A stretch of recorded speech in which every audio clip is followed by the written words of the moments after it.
Salam hörmətli abituriyentlər, Rusiya mövzusunda danışacağıq. Biz bilirik ki, 13-cü əsrin 40-cı illərində Rus knyazlıqları Monqollara tabe oldu. Qızıl Ordu mövzusundan bilirik. 1380-də Kulikova döyüşündə Moskva knyazlığı Qızıl Orduya qalib gəlsə də, 1382-də Toxtamış yenidən Moskvanı tutub, Ruslara tabe etdi. 1395 Terek döyüşündə Əmir Teymurun Toxtamışı məğlub etməsindən sonra Ruslar yenidən dirçəlir.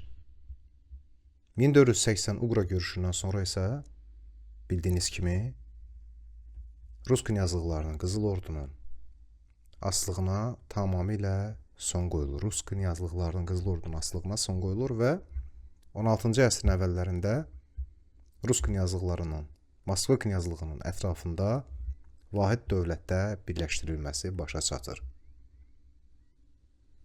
Vahid Rusiya yaranır. 16-cı əsrdə Rusiyanın əsas hədəfi Volqaboyu ərazilərə artıq yiyələnmək idi.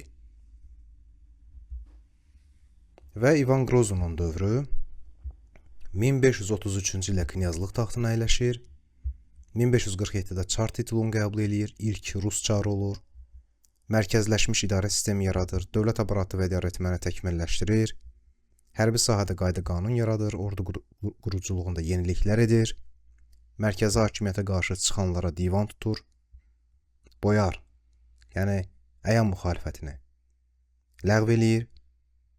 Çar məmurlarının əhali hesabına saxlanması qaydası ləğv olunur. İngiltərənin Moskva şirkətinin fəaliyyəti dayandırılır. 16-cı əsrin ortalarında isə Qazan və Əştərxan xanlıqlarını işğal eləyir. Volqa-Xəzər ticarət yolu Rusiyanın nəzarətinə keçir. 16-cı əsrin sonlarında Rusiya çarları şərqdəki işğalları genişləndirib 1598-də Sibir xanlığını işğal edirlər və onun varlığına son qoyulur. Bununla da Rusiya şərq ölkələri ilə birbaşa ticarət əlaqələri imkanı əldə edir. Volqa-Xəzər ticarət yolu Rusiya nəzarətinə keçdi. 16-cı əsrin ortalarında Qazan və Əştərxanın işğalı ilə Rusiya şərq ölkələri ilə birbaşa ticarət əlaqələri saxlamaq imkanı əldə etdi. Sibir xanlığının işğalı ilə.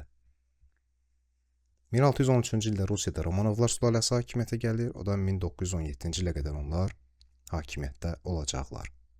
Belə, dəyərli yoldaşlar, ümid edirik ki, video faydalı oldu.